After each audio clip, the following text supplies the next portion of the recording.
จิตวิทยาจูงใจมนุษย์ที่จะทำให้ท่านได้ทุกสิ่งที่ต้องการครับในเอพิโซดนี้เราจะมาพูดถึงหนังสือเล่มนี้กันเริ่มครับคุณผู้ฟังครับก่อนอื่นผมอยากให้ทุกท่านทำความเข้าใจคำหนึ่งก็คือ influence ชื่อหนังสือเล่มนี้คือ influence is your superpower ครับคำว่า influence ในภาษาไทยอาจจะมีความคลุมเครือแต่ถ้าหากให้แปลให้เข้าใจได้ง่ายที่สุดมันคือการมีอิทธิพลครับ influence ในพจนานุกรมคืออิทธิพลหรือความสามารถในการเชื่อมต่อกับความรู้สึกของผู้อื่นถ้าคุณผู้ฟังเข้าใจคำนี้ครับการเรียนในคลิปนี้มันจะง่ายขึ้นเยอะยกตัวอย่างตอนนี้ครับผมกำลังพูดบางอย่างกำลังสื่อสารบางอย่างกับท่านจากที่คุณผู้ฟังจะเอาเวลาไปทำนู่นทำนี่ก็ได้แต่พอมาเจอคลิปนี้เจอประโยคแรกที่ผมพูดเข้าไปก็รู้สึกอยากจะดูต่อเพราะผมคอนเน็กบางอย่างกับจิตใจของคุณผู้ฟังเป็นที่เรียบร้อยแล้วนี่คือ influence และทุกท่านครับจริงๆเราก็ทำสิ่งนี้กันทุกวันครับเวลาเราปฏิสัมพันธ์กับผู้อื่นการพูดคุยการสนทนาเราทำสิ่งนี้อยู่ตลอดเวลาแต่เราทำได้ดีหรือเรายังทำได้ไม่ดีตรงนี้ต่างหากครับที่เราจะต้องมาเรียนรู้และมาศึกษาสารภาพเลยครับตอนแรกหนังสือเล่มนี้ด้วยความที่เนื้อหาเข้มข้นมากเลยอยากจะเตรียมทำไว้ในพรีเมียมคอนเทนต์แต่คนสอนก็อยากสอนครับก็เลยเอามาลงฟรีคอนเทนต์ไปด้วยเลยหากคุณผู้ฟังต้องการเข้าเนื้อหาเต็มๆนะครับเนื้อหาหนังสือเล่มนี้คุ้มค่ามากเดี๋ยวเตรียมไว้ในพรีเมียมคอนเทนต์เดี๋ยวจะวางไว้ข้างล่างนะครับวางลิงก์ไว้ให้เรามาเริ่มในส่วนพื้นฐานก่อนดีกว่าครับผมอาจจะไม่ใช่คนที่เก่งคนที่สุดแต่ผมเชื่อว่าผมมีทฤษฎีบางอย่างที่ถ้าคุณผู้ฟังเอาไปใช้เอาไปทำท่านนั่นแหละครับจะกลายเป็นคนที่เก่งคนทันทีการที่ผมเริ่มให้ความสำคัญกับสุขภาพสมองมากขึ้นทำให้ผมมีโอกาสได้รู้จักหนังสือ2เล่มนี้ครับ The Omega 3 Connection และ The Omega RX Zone ประเด็นสำคัญของหนังสือ2เล่มนี้ครับจำเป็นอย่างยิ่งที่ท่านจะต้องรู้การบำรุงสุขภาพสมองด้วยกรดไขมันโอเมก้า3ครับมันจะทำให้ประสิทธิภาพสมองของท่านเพิ่มขึ้นและยังชะลอความเสื่อมของสมองด้วยและทุกท่านครับเราใช้สิ่งนี้ตลอดเวลาหากสุขภาพสมองดีทุกอย่างในชีวิตก็จะดีตามซึ่งดรสตรอและดรแบร์รี่ครับก็ได้กล่าวเอาไว้เราควรเติมโอเมก้า3ให้เพียงพอกับที่ร่างกายต้องได้รับเพราะยุคสมัยใหม่เราขาดโอเมก้า3และวิถีชีวิตประจำวันของเราทำให้เราได้รับโอเมก้า6มากขึ้นมันทำให้ความสมดุลของร่างกายถดถอยลงและแน่นอนมันมีปัญหาต่อสุขภาพสมองครับและทุกท่านครับด้วยความที่ผมทานโอเมก้า3 Norway Daily จากคาลิตี้เป็นประจำทุกวันนะครับผมทานจริงๆนะครับและด้วยนิสัยของการบำรุงสมองด้วยสิ่งนี้นี่เองทำให้สมองผมมีประสิทธิภาพมากขึ้นการจัดระเบียบความคิดการจัดระเบียบชีวิตมันก็มีประสิทธิภาพตามและทุกท่านครับสุขภาพสมองเป็นเรื่องที่ไม่ไกลตัวเลยเราใช้สิ่งนี้ตลอดเวลาหากเราบำรุงสิ่งนี้ดีชีวิตความคิดเราก็จะดีและคาลิตี้ครับพร้อมที่จะเป็นเพื่อนร่วมทางให้กับทุกท่านหากทุกท่านต้องการรายละเอียดเพิ่มเติมครับสามารถดูได้ที่ลิงก์ clarity.asia/thelibrarybrain หรือจะดูที่ลิงก์ข้างล่างก็ได้ครับเดี๋ยวเราจะวางไว้ที่ description ให้อ๋อแล้วเขาก็มีผลิตภัณฑ์ตัวใหม่ด้วยนะครับไว้เรามารอดูกัน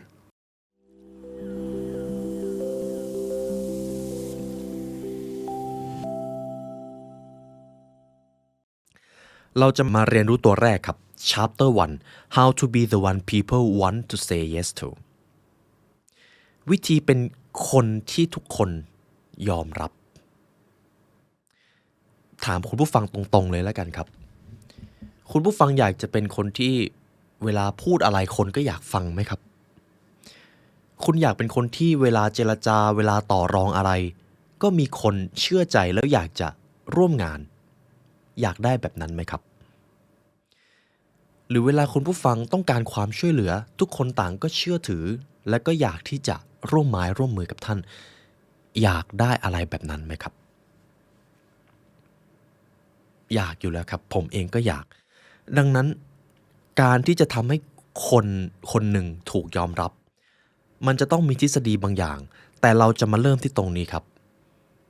เราอาจจะเคยมีความเชื่อว่าผมสื่อสารไม่เก่งผมพูดไม่เก่งผมขี้อายผมไม่กล้าเผชิญหน้าในที่สาธารณะบางทีมันอาจจะเป็นเพราะความเชื่อผิดๆบางอย่างอยู่ในตัวเราผมเลยต้องการให้คุณผู้ฟังครับดูว่าเรามีความเชื่อแบบนี้อยู่หรือไม่ในการพบปะผู้คน หนังสือเล่มนี้ครับคุณโซอีชานส์ได้เริ่มบทนี้ไว้ว่าความเชื่อผิดๆในเรื่องของคนข้อที่1 pushy equal influential การกดดันเขาภาษาไทยคือการแดกดันแล้วกันครับเท่ากับการมีอิทธิพลนี่คือความเชื่อที่ผิดยกตัวอย่างแล้วกันครับสมมุติคุณผู้ฟังอ่ะจะจีบคนคนหนึ่งแล้วกันครับจะจีบเพศตรงข้ามแล้วคุณก็เดินไปแล้วก็โฆษณาตัวเองยกใหญ่เลยว่าคุณเป็นแบบนั้นเป็นแบบนี้คุณมีความสามารถนั้นความสามารถนี้คุณคิดว่าการจีบนั้นจะประสบความสำเร็จไหมครับไม่ครับอีกฝ่ายจะต่อต้านด้วยเพราะมันคือการพุชชี่หรือการยัดเยียดครับยัดเยียดอีกฝ่ายมากจนเกินไปดังนั้นการสร้างอิทธิพลหรือการคอนเน็กกับความรู้สึกของคนไม่ใช่การไปยัดเยียดครับดังนั้นนี่คือความเชื่อแรกที่เราจะต้องมาเคลียร์กันก่อนการสร้างอิทธิพลกับคนการอยากให้คนจดจำหรือรู้สึกดีกับเราห้ามยัดเยียดแล้วต้องทำอย่างไรล่ะเดี๋ยวจะอยู่ในบทต่อๆไปครับความเชื่อผิดๆที่2 if they understand the facts they will make the right decision แปลไทยนะครับคนมักจะเชื่อว่าหากเขามีข้อมูลหรือข้อเท็จจริงเขาจะสามารถตัดสินใจได้ถูกต้องยกตัวอย่างครับสมมุติคนคนหนึ่งเป็นนักลงทุนต้องการที่จะลงทุนกับธุรกิจบางอย่างคุณผู้ฟังคิดว่าปัจจัยอะไรที่จะทำให้นักลงทุนคนนั้นตัดสินใจยอมลงทุนกับธุรกิจนี้ครับข้อมูลสถิติตัวเลขหรืออะไรก็ตามแต่ที่เราพอจะนึกออกแต่ความจริงแล้วก็คือส่วนใหญ่นะครับเรามักจะเชื่อว่าถ้าเรามีข้อมูลในเรื่องนี้มากพอเราจะตัดสินใจได้ถูกต้องแต่ความเป็นจริงแล้วขนาด AI มีข้อมูลมากมายมหาศาลยังตัดสินใจแม่นยำ 100% ไม่ได้นับภาษาอะไรกับมนุษย์ดังนั้นการที่เราจะโน้มน้าวให้คนคนหนึ่งเชื่อถือหรือยอมร่วมไม้ร่วมมือกับเราเพียงแค่ข้อมูลไม่พอครับเพราะการใช้ข้อมูลในการโน้มน้าวหรือสร้างอิทธิพลกับคนมันเป็นเพียงการไปทริกเกอร์สมองครึ่งเดียวแล้วกันครับแต่อีกครึ่งหนึ่งซึ่งเป็นสมองส่วนที่ทรงพลังกว่าตรงนั้นต่างหากที่เราจะต้องไปทริกเกอร์ให้ได้นี่คือความเชื่อที่2ครับดังนั้นการมีแค่ข้อมูลก็ใช่ว่ามนุษย์จะตัดสินใจได้ถูกหรือสมมติย้อนกลับไปเมื่อกี้ครับถ้าคุณจะจีบใครสักคน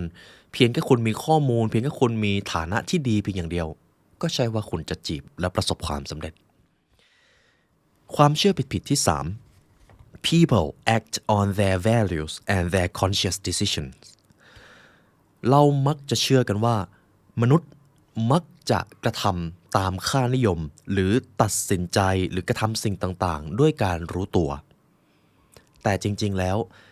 ระบบขับเคลื่อนส่วนใหญ่ของมนุษย์กิจวัตรประจำวันการตัดสินใจการกระทำส่วนใหญ่เกิดขึ้นโดยที่มนุษย์คนนั้นไม่รู้ตัวแต่มนุษย์มักจะรู้สึกว่าตัวเองรู้ตัวเห็นภาพนะครับพูดได้ง่ายๆก็คือเรามักจะคิดว่าเรามีเหตุผลมากกว่าความเป็นจริงนั่นเองความเชื่อผิดๆข้อที่4 becoming influential involves persuading disbelievers and bending resistant people to your will การที่จะสร้างอิทธิพลกับคนคือการโน้มน้าวคนที่เห็นต่างและทำให้เขาเปลี่ยนมาเชื่อในแบบเดียวกับเราความเชื่อนี้ผิดครับเขาบอกว่าการที่คุณจะโน้มน้าวคนให้ประสบความสำเร็จโดยเฉพาะคนที่เห็นต่างจากคุณกรอบความคิดแรกเริ่มที่คุณควรเอาออกไปเลยก็คืออย่าทำให้ใครมาเชื่อแบบเดียวกับคุณเพราะถ้าเราตั้งกรอบความคิดแบบนี้ครับเราจะ influence คนไม่สำเร็จเลยยกตัวอย่างครับสมมุติเพื่อนคุณผู้ฟังเห็นต่างในเรื่องบางเรื่องโดยเฉพาะเรื่องที่ละเอียดอ่อนมากๆการที่เราตั้งกรอบความคิดที่ว่าเราจะทำให้เขามาเชื่อในแบบเดียวกับเราเพียงแค่กรอบความคิดนี้ก็เท่ากับว่าเราล้มเหลวในการ influence คนไป 90% แล้วครับดังนั้นวิธีการคืออะไรเดี๋ยวมีเฉลยครับความเชื่อผิดๆที่5การเจรจาคือการ ต่อสู้ความเชื่อนี้ผิดครับการเจรจาที่ดีนะครับสำหรับนักเจรจาที่เก่งคนจะไปในมุมความคิดที่ว่าการเจรจาเท่ากับการร่วมมือไม่ใช่การแสวงหาผลประโยชน์ให้ตัวเองความเชื่อผิดๆที่6 asking for more will make people like you less ข้อนี้อาจจะเขาเรียกว่าเขย่าประสาทระดับหนึ่งครับเรามักจะเชื่อว่าการขออะไรจากผู้อื่นจะทำให้เขาชอบเราน้อยลงเคยไหมครับคุณผู้ฟังเจอปัญหาบางอย่างแต่ก็ไม่กล้าไปถามไม่กล้าไปขอความช่วยเหลือเพราะกลัวว่าเขาจะมองเราด้อยลงผมเชื่อว่าเราทุกคนเคยเจอความรู้สึกแบบนั้นครับแต่ความจริงแล้วก็คือการที่เรากล้าขอหรือกล้าถามอาจจะไม่ได้ทำให้คนชอบเราน้อยลงอย่างที่เราเคยคิดก็ได้ครับ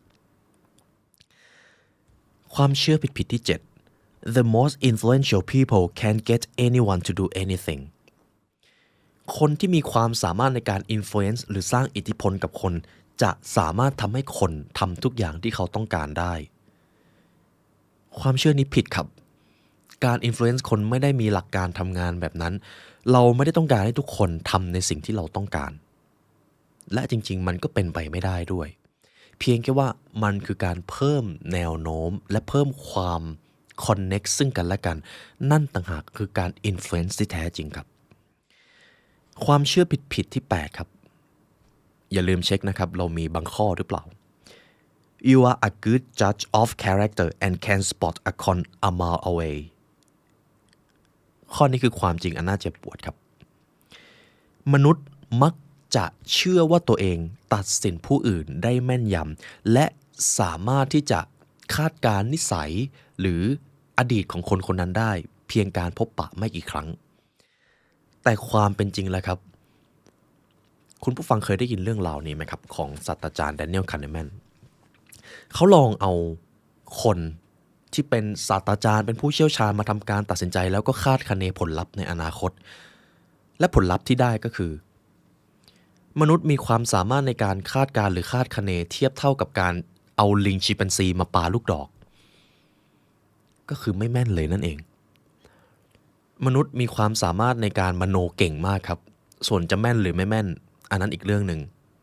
และส่วนใหญ่จะไม่แม่นครับทีนี้ความเชื่อผิดๆที่9 People don't listen to people like you เราอาจจะเคยรู้สึกว่าคนคงไม่ฟังสิ่งที่เราพูดหรอกเรามักจะด้อยค่าความสามารถในการ influence ของเรามากกว่าความเป็นจริงเพราะจริงๆแล้วนะครับเพียงแค่คุณผู้ฟังเดินไปต่อหน้าใครสักคนแล้วก็จ้องหน้าเขาแล้วก็เตรียมบุคลิกดีๆโดยที่ไม่ต้องพูดอะไรคุณก็สามารถ connect ความรู้สึกบางอย่างกับอีกฝ่ายได้แล้วนะครับมันง่ายขนาดนั้นเลยครับทีนี้ความเชื่อสุดท้ายครับ You don't deserve to have power or money or love or whatever you secretly wish for เรามักจะมีความเชื่อสำหรับคนส่วนใหญ่ว่าพวกเขาไม่ควรได้รับอำนาจเงินความรักหรือสิ่งที่เขาต้องการในชีวิตก็คือมักจะถมถุยตัวเองนั่นเองครับถ้าแปลง่ายๆแต่ความเป็นจริงแล้วเราสามารถดึงดูดสิ่งที่เราต้องการได้มากกว่าที่เราคิดไม่ว่าคุณจะเป็นใครก็ตามเงินความรักอำนาจฐานะตำแหน่งทุกคนสามารถเข้าถึงสิ่งนั้นได้ครับและการที่คุณศึกษาสิ่งที่กำลังเรียนอยู่นี้ก็จะทำให้คุณเข้าใกล้สิ่งที่ปรารถนามากยิ่งขึ้นผมโฆษณาดูน่าฟังใช่ไหมครับผมกำลังใช้กฎบางข้อจากหนังสือเล่มนี้กับคุณผู้ฟังอยู่นะครับและหลังจากฟังคลิปนี้จบท่านจะทำในสิ่งที่ผมถามได้เลย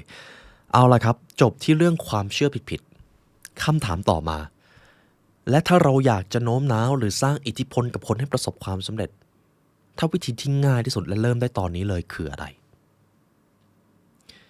Find your turmo ครับคือกฎที่จะทำให้ท่านมีอิทธิพลต่อผู้อื่นทันทีแปลง่ายๆหาปณิธานอันยิ่งใหญ่ให้เจอเสียก่อนแล้วหลังจากนั้นตัวตนของท่านจะสามารถสร้าง หรือ influence คนได้อย่างมีประสิทธิภาพครับปณิธานครับปณิธานคืออะไรมันคือสิ่งที่มากกว่าเป้าหมายแล้วกันครับมันคือเป้าหมายที่ยิ่งใหญ่จงค้นหาเป้าหมายที่ยิ่งใหญ่ในชีวิตให้เจอนี่คือวิธีแรกครับเป้าหมายอะไรก็ได้ที่เมื่อคุณไปเล่าให้ใครฟังคนที่ฟังจะต้องรู้สึกว่าหากคุณทำเป้าหมายนี้สำเร็จมันจะต้องมีอิทธิพลบางอย่างกับชีวิตของเขาแน่ๆนั่นแหละครับคือปณิธานนี่คือวิธีที่ง่ายที่สุดแล้วครับในการ influence คนยกตัวอย่างผมเองแล้วกันครับคุณผู้ฟังครับผมมีเป้าหมายอย่างหนึ่งครับผมอยากจะให้ผู้คนค้นพบอิสรภาพด้วยการเรียนรู้การศึกษาและการพัฒนาตัวเองเพราะผมเชื่อว่าสิ่งนี้จะทำให้คนกล้าคิดกล้าทำกล้าฝันและกล้าจินตนาการเราสามารถสร้างคอมมูนิตี้สร้างโลกใหม่ได้ด้วยสิ่งนี้ครับคุณอยากจะร่วมงานกับผมไหมครับนี่ครับปณิธานของผมดูยิ่งใหญ่ใช่ไหมครับจะเกิดขึ้นจริงหรือไม่จริงไม่รู้ครับแต่มันดูยิ่งใหญ่แล้วมันหล่อหลอมคาแรคเตอร์หล่อหลอมบุคลิกภาพของตัวผมและเมื่อคุณผู้ฟังฟังจบก็รู้สึกเลยว่าหากเป้าหมายนี้สำเร็จมันจะต้องเกิดการเปลี่ยนแปลงที่ยิ่งใหญ่แน่เลยโอ้คนนี้ดูน่าเชื่อถือจังผมนำมาจากหนังสือเล่มนี้ครับแล้วคุณผู้ฟังล่ะครับปณิธานในชีวิตของท่านคืออะไรเจอหรือยังครับถ้ายังไม่เจอเดี๋ยวพาหาในพรีเมียมคอนเทนต์ครับสำหรับคอนเทนต์นี้เราเข้าถึงทฤษฎีก่อนครับเดี๋ยวคลิปจะยาวจบที่ชัปเตอร์ที่1ครับคุณผู้ฟังเข้าใจถึงความเชื่อในการ influence คนและรู้เลยว่าหากจะเริ่มขั้นตอนแรกในการสร้างอิทธิพลกับคนจะต้องรู้อะไรเรามาที่ชัปเตอร์ที่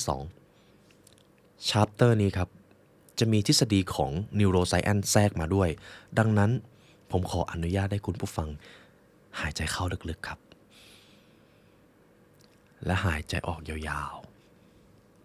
ๆพร้อมเข้าสู่เนื้อหาจริงๆแล้วนะครับ Chapter 2 The Human Nature in Influencing การสร้างอิทธิพลภายใต้พื้นฐานจิตวิทยาธรรมชาติมนุษย์หรือพฤติกรรมมนุษย์หากเราอยากจะเข้าใจพฤติกรรมความคิดการตัดสินใจเราก็จะต้องเข้าใจสิ่งที่อยู่ในกะโหลกของเราครับสมองนั่นเองสมองของมนุษย์เราจะมาแบ่งออกมาเป็น2หมวดหมู่เหมือนเดิมคุณผู้ฟังอาจจะเคยได้เรียนเรื่อง System 1 System 2 ไปแล้วแต่เอพิโซดนี้เราจะมาแปลกกว่าเดิมนิดหนึ่ง The Gator and the Lawyer ครับผมจะมีเรื่องราวหนึ่งมาเล่าให้ทุกท่านฟังครับคุณโซอีชานส์ผู้เขียนท่านนี้มีโอกาสได้ไปฟาร์มจระเข้แห่งหนึ่งจระเข้แห่งนั้นคือเกเตอร์ครับเป็นจระเข้ในฝั่งอเมริกาซึ่งตัวใหญ่มากแล้วผู้ดูแลแล้วกันครับก็พาผู้เขียนท่านนี้ไปให้อาหารจระเข้ด้วยการที่ยืนประจันหน้ากับมันเลยคุณผู้ฟังครับสมมุติคุณจะต้องหยิบถังใบหนึ่งซึ่งในนั้นมีเนื้อสดกำลังแดงอ่วมไปด้วยเลือดเลยครับแล้วผู้คุมก็บอกว่าเนี่ยคุณจะต้องเอาอาหารนี่แหละไปโยนใส่ปากจระเข้มันกำลังนอนอ้าปากอยู่ตรงริมฝั่งเลยและประเด็นคือระหว่างคุณกับจระเข้ไม่มีอะไรมากั้นเลยครับระยะห่างเพียงแค่2 เมตรเป็นคุณกล้าทำไหมครับเดินไปให้อาหารแต่แน่นอนครับผู้คุมก็บอกว่าไม่ต้องห่วงจระเข้พวกนี้ถูกฝึกมาอย่างดีแต่ปัญหาเดียวเลยก็คือพวกมันไม่เชื่องเลยพวกมันไม่เชื่อฟังเลยนั่นเองครับจนกระทั่งครับผู้เขียนท่านนี้ก็เลยกลั้นใจหยิบถังที่มีเนื้อสดๆแล้วก็เตรียมเอาไปโยนให้จระเข้จระเข้ครับก็กำลังนอนอ้าปากอยู่เลยสิ่งที่ผู้เขียนท่านนี้จะต้องทำก็คือโยนเนื้อให้เข้าปากจระเข้เท่านั้นเลยครับทีนี้เขาก็เลยทำครับเขาก็เลยหยิบเนื้อจากถังโยนใส่ปากจระเข้แต่โยนชิ้นแรกปุ๊บมันไปตกข้างๆก็คือโยนไม่เข้าเป้านั่นเอง แทนที่จระเข้จะขยับตัวเพื่อที่จะไปกินเนื้อข้างๆซึ่งอยู่เพียงแค่เอื้อมครับแต่สิ่งที่จระเข้ทำก็คือนอนอ้าปากเฉยๆเลยครับไม่มีการขยับอะไรทั้งนั้นทีนี้เขาก็เลยหยิบชิ้นที่2แล้วก็โยนเข้าปากจระเข้ชิ้นที่2เข้าปากจระเข้ครับจระเข้ก็งับเนื้อแล้วก็กินแต่สิ่งที่มันดูไม่ค่อยสมเหตุสมผลก็คือชิ้นแรกที่โยนไปก็อยู่ข้าง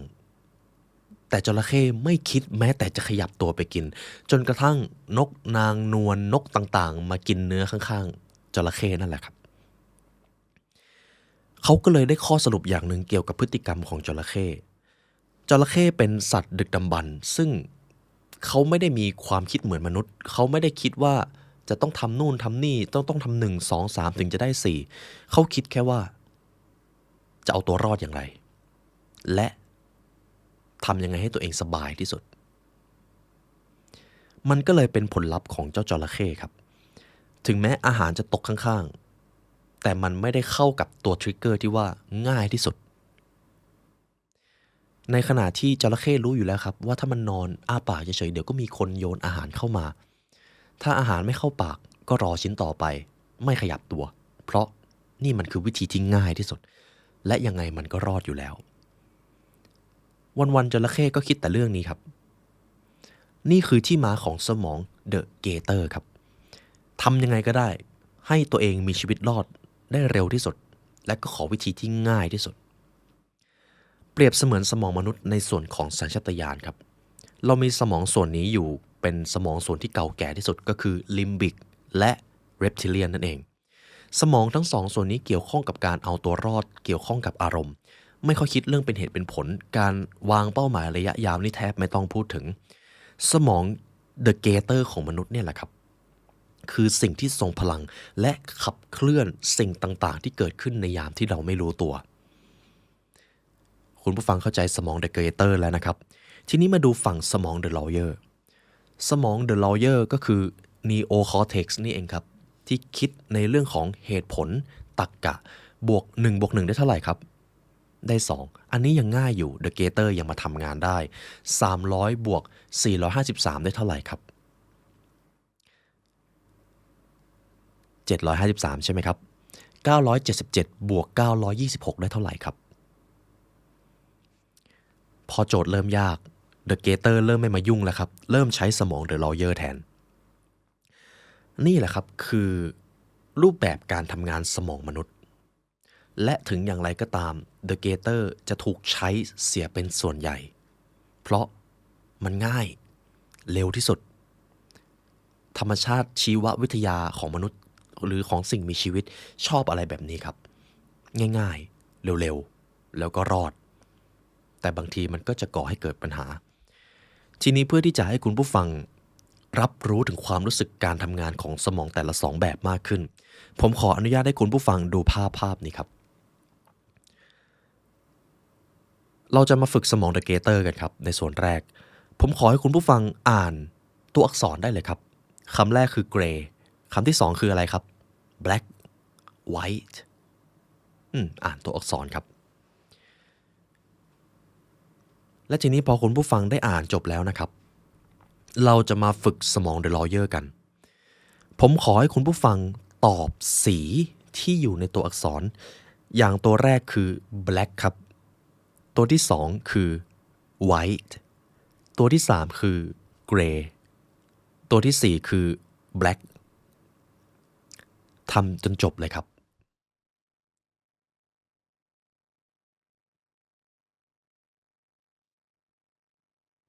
มันยากขึ้นกว่าเดิมใช่ไหมครับมันยากกว่าการที่เราอ่านตัวอักษรในวิธีการแรกวิธีการที่2คือการใช้สมองเดอะลอเยอร์ครับมันมีคำอธิบายครับว่าทำไมการตอบสีมันถึงยากกว่าการอ่านตัวอักษรเพราะมนุษย์เราทุกคนถูกเทรนให้อ่านตัวอักษรมากหรือบ่อยกว่าการที่จะต้องมานั่งทายสีนั่นเองการอ่านตัวอักษรมันเลยง่ายกว่าและอะไรที่ถูกฝึกบ่อยๆอะไรที่มันง่ายมันจะไปโดนสมองส่วน The Gator นั่นเองครับแต่อะไรที่เราไม่ค่อยได้ทำอะไรที่รู้สึกว่ามันนานๆจะได้ทำที สมอง the lawyer จะต้องมาจัดการเพราะเรายังไม่คุ้นชินนั่นเอง แต่ทีนี้มันจะมีคำถามหนึ่งที่สำคัญครับคุณไลออนหากสมอง the gator คือสมองส่วนใหญ่ที่ถูกใช้งานมันคือสมองส่วนสัญชาตญาณการเอาตัวรอดแล้วแบบนี้เรื่องของ gut feeling ล่ะไอความรู้สึกในช่องท้องที่มันเกิดขึ้นมาหรือสิ่งที่เราเรียกกันว่าลางสังหรณ์เราจะยังเชื่อมันได้อยู่หรือเปล่าอันนี้อาจจะตอบได้ยากมากครับถ้าอยู่ในช่วงปีที่แล้วแต่ในช่วงปีนี้ผมว่าผมมีคำตอบคุณจะต้องแยกให้ออกก่อนว่าอันไหนคือลางสังหรณ์กับอันไหนคืออคติลางสังหรณ์คือความรู้สึกที่บริสุทธิ์ที่อยู่ดีๆก็เกิดขึ้นมาแบบฉับพลันแล้วก็ทำให้คุณรู้สึกว่าต้องทำอะไรบางอย่างในขณะที่อคติคือม่านหมอกแห่งความไม่แน่นอนแห่งความไม่เข้าใจและคุณก็รีบตัดสินโดยที่ม่านหมอกนั้นยังไม่จางหายไปเลยและส่วนใหญ่เราจะพลาดเพราะอคติส่วนใหญ่เราจะสับสนระหว่างลางสังหรณ์ gut feeling หรือและอคติครับเพราะมันแยกกันยากมากแต่วิธีการที่ผมอาจจะให้คุณผู้ฟังลองทบทวนก็คือช่วงเวลาไหนที่คุณไม่ค่อยมีสติสัมปชัญญะคุณอาจจะเกลียดโกรธกลัวเครียด gut feeling จะไม่ค่อยทำงานครับมันมักจะเป็นอคติแต่ช่วงเวลาไหนที่คุณผู้ฟังมีสติสัมปชัญญะเต็มที่หรือรู้สึกอารมณ์นิ่งมากคือท่านใดนั่งสมาธิบ่อยจะเข้าใจโมเมนต์นั้นดีนั่นแหละครับ gut feeling มักจะเกิดขึ้นในช่วงเวลานั้นแต่อย่างไรก็ตามครับการทำให้อคติหายไปแบบ 100% ให้เหลือศูนย์มันแทบจะเป็นไปไม่ได้เลยครับเพราะเราเป็นมนุษย์นั่นเองเรายังมีสมอง the gator อยู่โอเคนะครับทีนี้จบชาปเตอร์ที่2ครับคุณผู้ฟังเข้าใจกระบวนการทำงานของสมองมนุษย์แล้วหากเราอยากจะ influence คนให้ประสบความสำเร็จคุณจะไปโฟกัสแค่ The Lawyer ไม่ได้ครับคุณจะต้องมาโฟกัส The Gator ด้วยและคุณก็จะเข้าใจว่าอ๋อมนุษย์ไม่ได้มีเหตุผลขนาดนั้นเท่านั้นเลยครับต่อมาเรามากันที่ Chapter 3 ครับหากเราต้องการ influence ผู้อื่นให้ประสบความสำเร็จหรือสร้างอิทธิพล connect กับเขาให้ได้จะมีอยู่คนคนหนึ่งครับที่คุณจะต้อง connect ให้ได้ก่อนตัวคุณเองครับคุณจะต้อง connect กับตัวคุณเองให้สำเร็จเสียก่อนและวิธีการที่ตัวเราจะมีความสามารถในการ influence ตัวเองมันจะมีอยู่แค่2ข้อครับถ้าคุณผู้ฟังทำ2ข้อนี้ได้ต่อจากการมีปณิธานนะครับท่านจะกลายเป็นอีกคนหนึ่งเลยข้อที่1 no ครับ save the world and your life is no จงพูดคำว่าไม่ให้เป็นครับคุณผู้ฟังพูดตามผมเลยครับไม่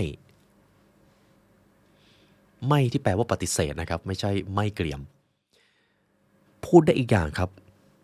คุณจะไม่มีทางสร้างอิทธิพลได้เต็มที่เลยหากคุณเป็นคนที่ปฏิเสธคนอื่นไม่เป็นครับข้อนี้ว้าวมากนะครับ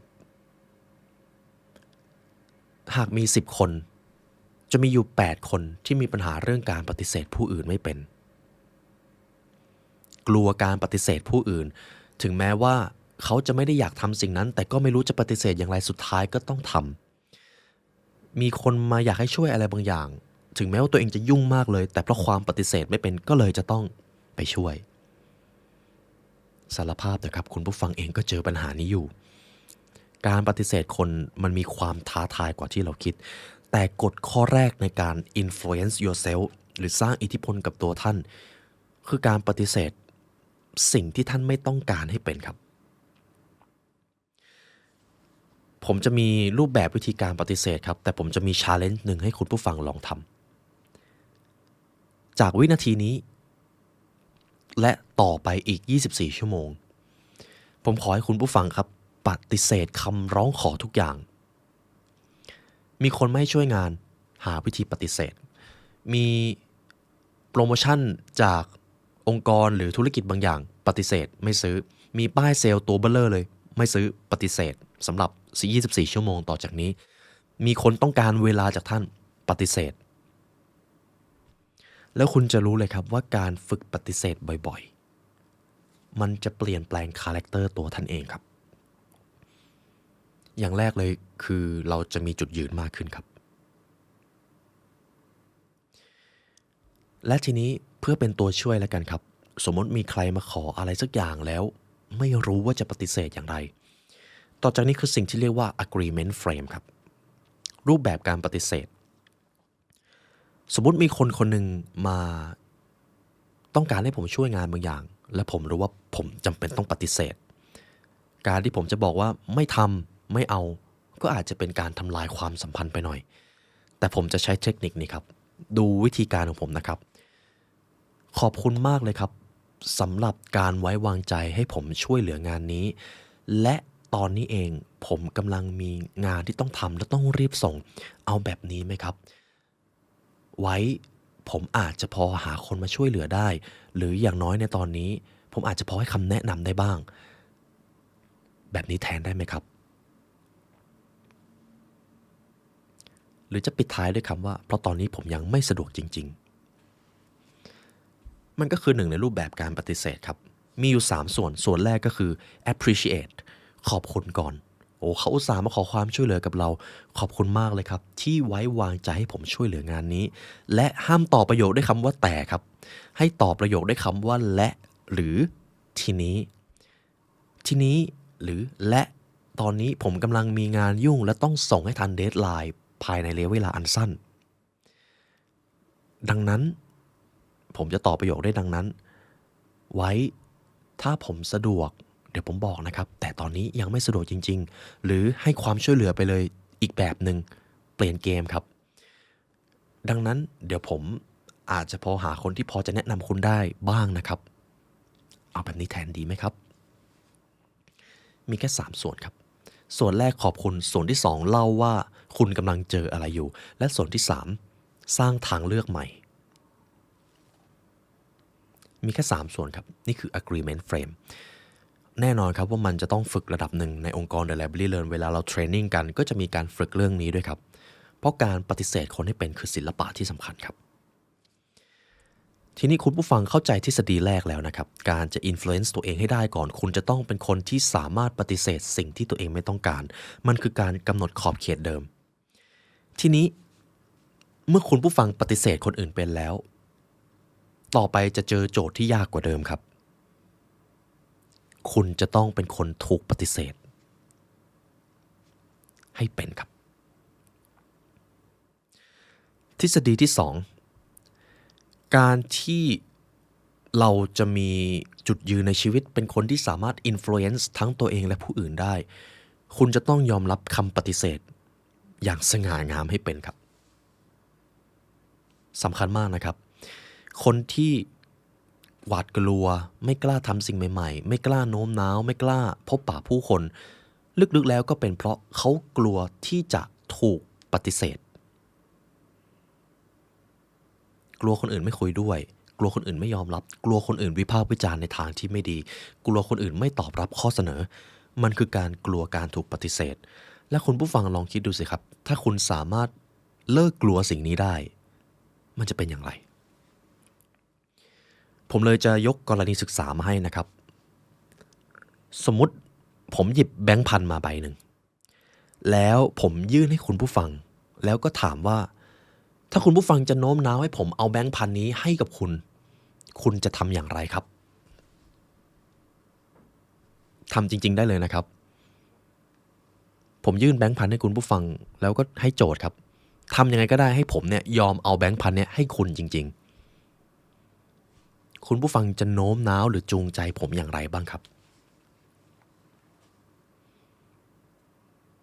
บางท่านก็อาจจะบอกว่าอ๋อช่วงเวลานี้จำเป็นต้องใช้เงินมากเลยต้องเอาไปดูแลสิ่งนั้นสิ่งนี้บางท่านก็อาจจะบอกถึงเหตุผลบางอย่างที่จะต้องใช้เงิน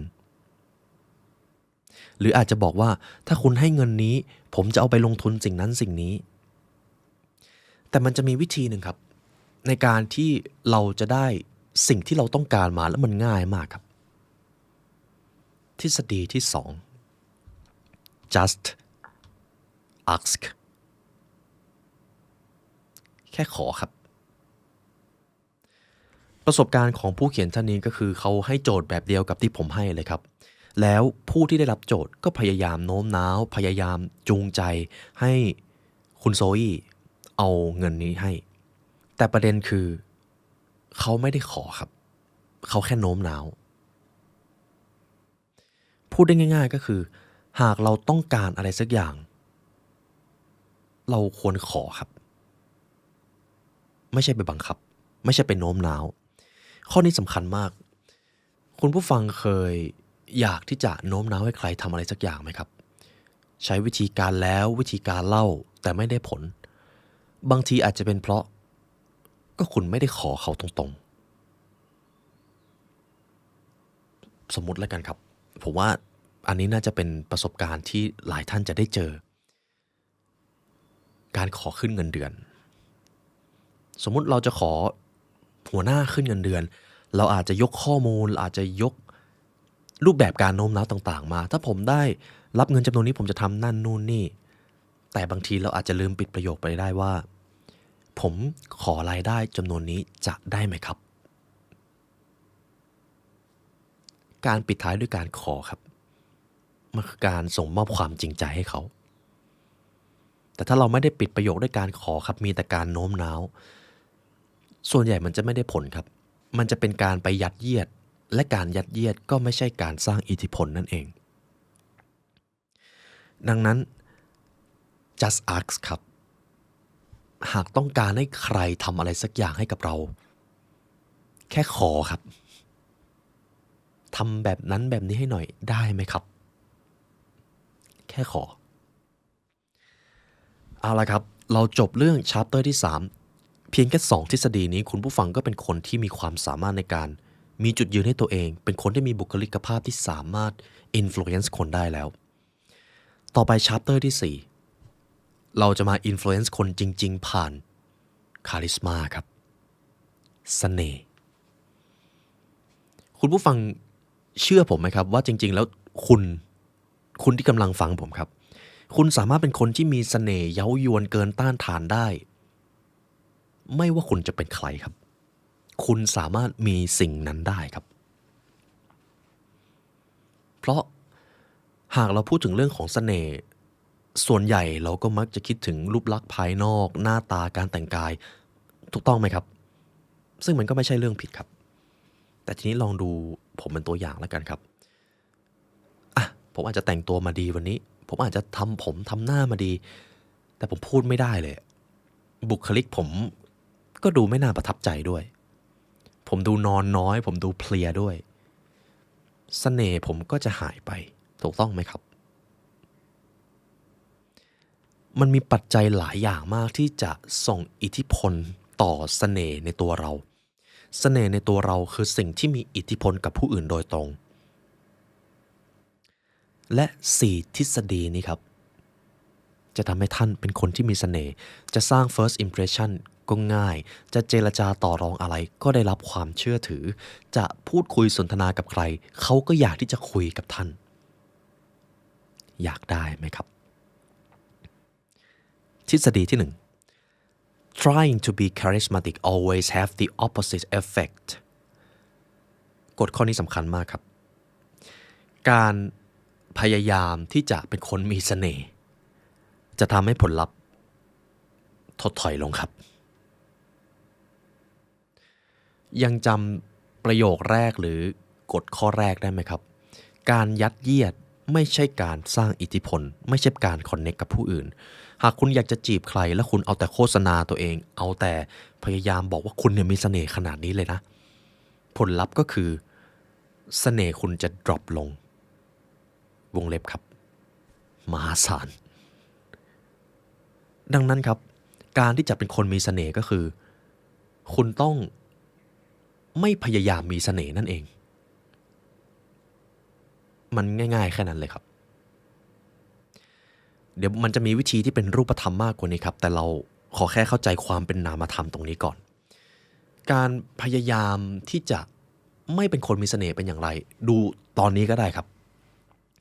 ผมกำลังคุยกับท่านผู้ฟังผมโฟกัสกับท่านเต็มที่เลยนะครับผมโฟกัสกับเนื้อหาเต็มที่เลยผมไม่ได้สนใจเลยว่าบุคลิกของผมจะเป็นอย่างไรผมไม่ได้สนใจว่าหน้าตาของผมตอนนี้เป็นอย่างไรผมไม่สนด้วยซ้ำว่าผมกำลังแต่งกายอย่างไรผมอาจจะเตรียมตัวมาก็ได้ครับแต่ตอนนี้สิ่งที่ผมให้ความสำคัญมากที่สุดคือตัวท่านครับผมเลยดูเป็นคนมีเสน่ห์มากเลยเพราะผมไม่ได้พยายามที่จะเป็นคนมีเสน่ห์เก็ตไหมครับตรงนี้นี่ตรงนี้แหละครับที่เป็นจุดที่สำคัญและทีนี้เอาความเป็นรูปธรรมเข้ามาจับเขาว่ากันว่าครับในจิตวิทยามนุษย์คนที่ใช้คำนี้จะมีเสน่ห์น้อยลงไอแปลไทยก็คือมันเป็นคำสรรพนามบุรุษที่หนึ่งนั่นเองฉันผมประมาณนี้แหละครับเขาว่ากันว่าครับในการพูดคุยในแต่ละประโยคหากเราใช้คำสรรพนามที่หนึ่งผมขอใช้ภาษาอังกฤษแล้วกันครับง่ายดีหากเราใช้คำว่า I ในประโยคบ่อยๆเสน่ห์เราจะลดน้อยลงเพราะเรากำลังเอาแต่โฟกัสตัวเองในบทสนทนานั้นเนี่ยวันนี้ผมไปเที่ยวที่นั่นที่นี่มาผมรู้สึกสนุกมากเลย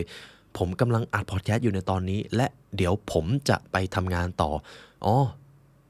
วันนี้ผมดีใจมากเลยที่ได้เจอคุณและผมเอง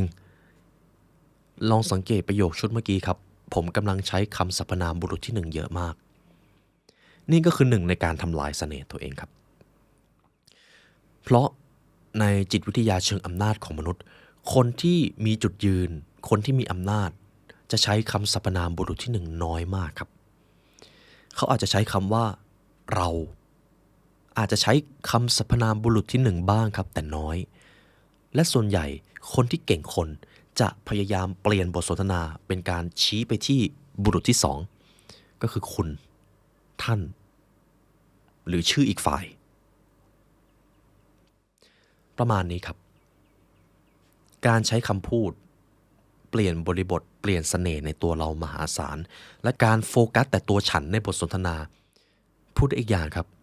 หากเวลาเราคุยกับใครแล้วพูดแต่เรื่องตัวเองเสน่ห์คุณจะหายไปเยอะเลยและอย่าประมาทนะครับ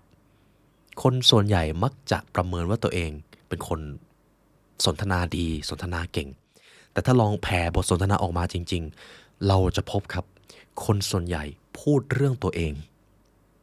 มากเกินไปครับทำไงได้ครับมันคือความจริงมันอาจจะเจ็บปวดครับแต่มันคือความจริงจบทฤษฎีแรกครับทฤษฎีที่2ในการสร้างคาริสมาหรือเสน่ห์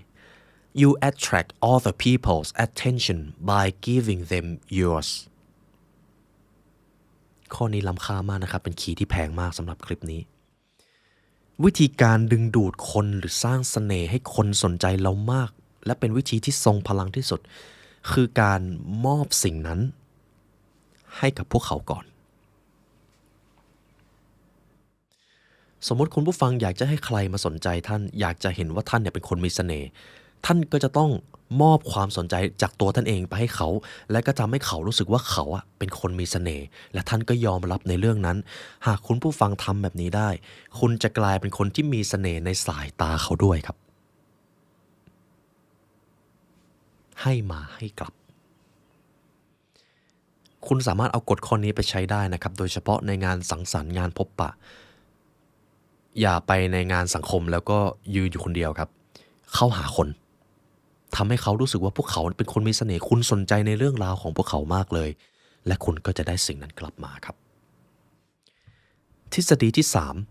3ผมจะยังไม่เฉลยแต่ผมขอให้คุณผู้ฟังดูวิธีการพูดของผมต่อจากนี้นะครับคุณผู้ฟังครับ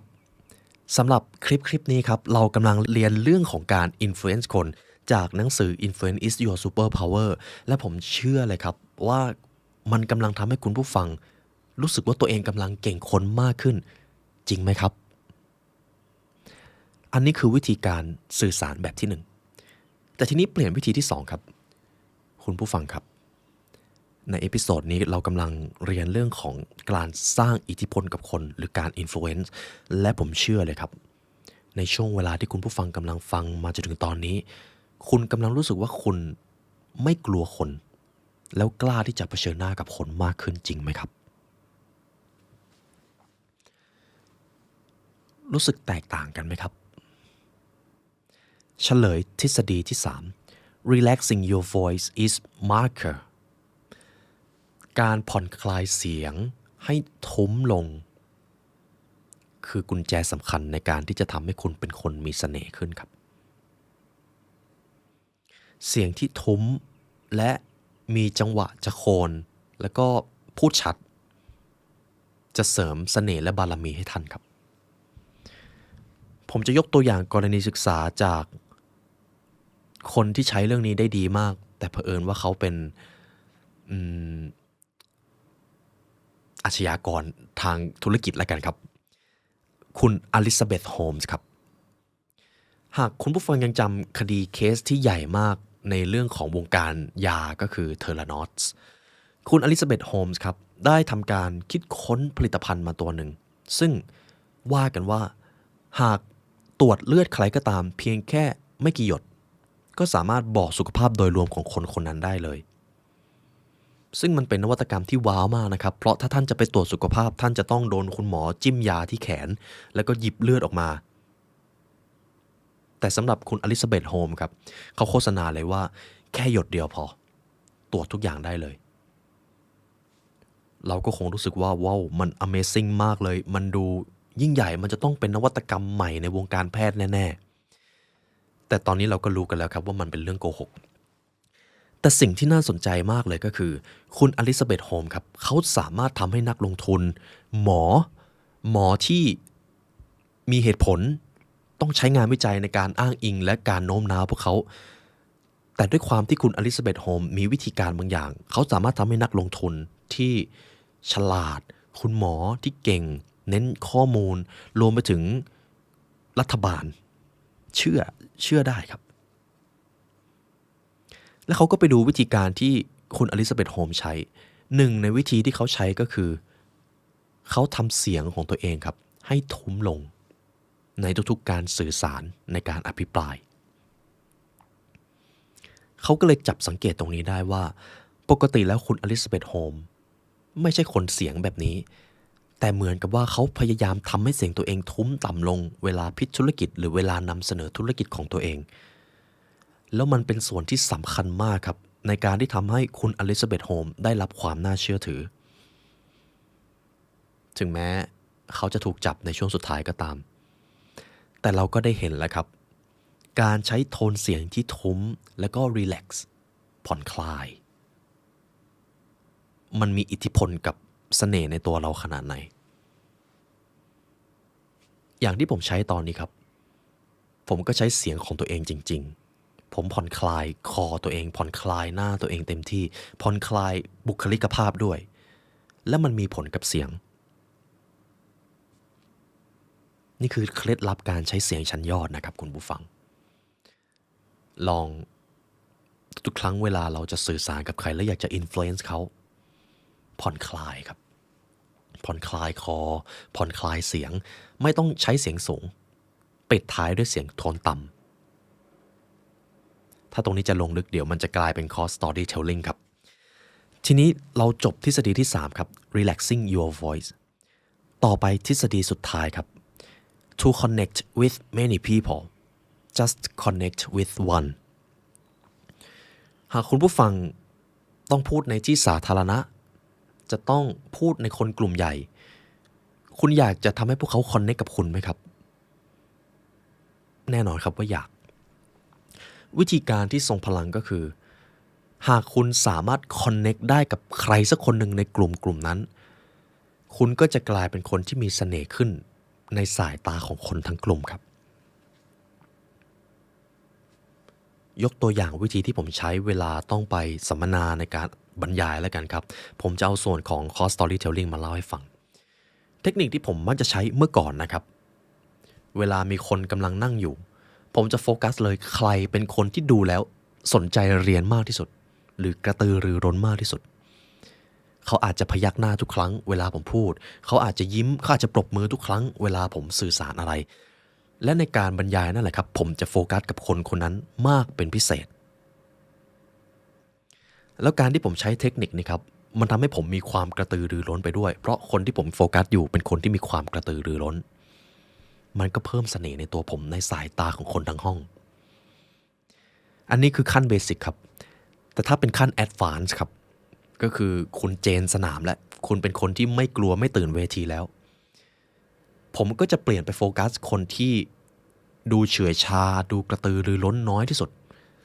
โดยการที่ผมทุกๆครั้งเวลาบรรยายผมจะทำให้ตัวเองมี power มีความกระตือรือร้นใครที่ดูไม่ค่อยกระตือรือร้นผมจะโฟกัสคนนั้นเป็นพิเศษผมอาจจะเดินไปใกล้ๆเขาด้วยเวลาบรรยายและเมื่อเขาเจอความกดดันแบบนี้เรื่อยๆครับเขาจะกลายเป็นคนที่ได้รับ power ไปทันทีและเมื่อผมทำให้คนที่เฉื่อยชากระตือรือร้นได้คนรอบๆก็จะเริ่มกระตือรือร้นแล้วก็เริ่มเห็นเสน่ห์ในตัวผมมากขึ้นด้วยนี่คือเทคนิคที่ผมใช้ครับมีทั้งระดับพื้นฐานแล้วก็ Advanced อยากจะใช้ขั้นไหนก็ลองดูครับลองผิดลองถูกเอาอันนี้จะใช้ได้ผลมากในกรณีที่ท่านจะต้องพูดในที่ประชุมพูดในที่สาธารณะหรือถ้าคุณเป็นนักศึกษาเป็นนักเรียนถ้าเอาเทคนิคไปใช้ตอนนำเสนองานกลุ่มนี่คุณจะกลายเป็นคนที่โดดเด่นขึ้นมาทันทีเลยนะครับจบครับสำหรับหนังสือเล่มนี้ Influence is your superpower นี่คือ 20% ที่ผมนำมาให้นะครับเป็นส่วนรวมในเรื่องของการสร้างอิทธิพลผ่านพฤติกรรมมนุษย์และแน่นอนครับหากเราจะเรียนทั้งหมดเกี่ยวกับเรื่องนี้ผมทำได้เป็น10 chapter เลยครับเราอาจจะต้องใช้เวลา 3-4 ชั่วโมงในการเรียนเดี๋ยวทั้งหมดนี้ผมได้เตรียมไว้ใน Premium Content แล้วครับเพราะจริงๆแล้วบทเรียนนี้เราตั้งใจจะทำไว้ในช่วงปี 2024 ครับแต่เผอิญคนสอนอยากสอนครับก็เลยเอามาถ่ายทอดให้กับทุกท่านและหวังว่าจะมีประโยชน์ในการสร้างอิทธิพลนะครับเอาบทเรียนเหล่านี้ไปสร้างอิทธิพลกับผู้คนและโลกใบนี้ครับและเช่นเคยครับในวันนี้เป็นเกียรติและยินดีอย่างยิ่งที่มีส่วนร่วมในการพัฒนาตัวเองกับทุกท่านในวันนี้ได้เวลาอันสมควรแล้วครับทางผู้ร่วมงาน The Library Learn และตัวผมไลออนยุวศิลป์ขอกล่าวอำลาทุกท่านไปก่อนขอให้วันนี้เป็นวันที่ดีของทุกท่านครับสวัสดีครับ